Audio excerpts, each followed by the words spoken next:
Yeah, I was just trying to be in the playoffs. Hmm. Like I've been in the league since 2016, the back end of that, and so there was just a lot of watching around this time of the year, and yeah, an amazing opportunity. You kind of look up and you don't feel like it's real because the field stays the same, right? Some Hmm. signs change, the game doesn't change. It just sometimes you don't realize where you're at in the moment. And I felt like what I did a good job about was trying to take those moments, uh, not necessarily when I'm like playing, but like before the games, practicing before the pregame warm ups, and even after the games of reflecting and trying to appreciate what's happening. And I think that made it easier with the dagger there at the end of not being able to complete the win in the World Series, but what a really cool time. And I felt like it came at the perfect time, honestly, because there had been a lot of failures and a lot of, I guess, grinding, as we can call it, to get to that point. And it felt like there was a lot of peace and a lot of appreciation for where I Where you was. think that piece comes from? Because you can look at it as, this giant stage. First Yeah. of all, the media in New York is the media, Yeah, and it being the World Series, everything's so heightened absolutely. that it could kind of cause you. I mean, it's your first World Series, right? Yeah. And to be on the main stage like that, some people might, I've I've Buckle, I've, maybe? I've seen it. I've seen it where there's been guys who in practice are like amazing, Yeah. and then when it gets to that stage, Yeah. just because of the environment, Hmm. it does change.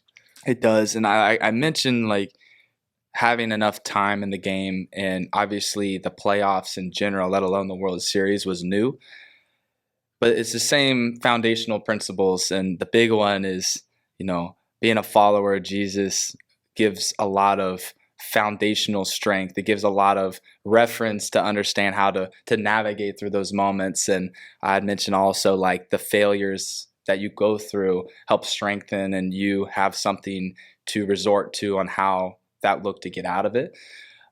I think it's I said the word peace like out on the mound in the midst of 50,000 people and the biggest moment of my entire life, from a career standpoint. And there was just discipline in knowing like it's already written, like Mm. this, that the outcome is not going to be decided in this moment, even though like it literally should happen in that moment. Because if I screw up, I screw up. If I do well, I do well. But God has the plan. He's already written it out. So when you're looking and we're down 3-0, we lose the first three games and it's not looking good.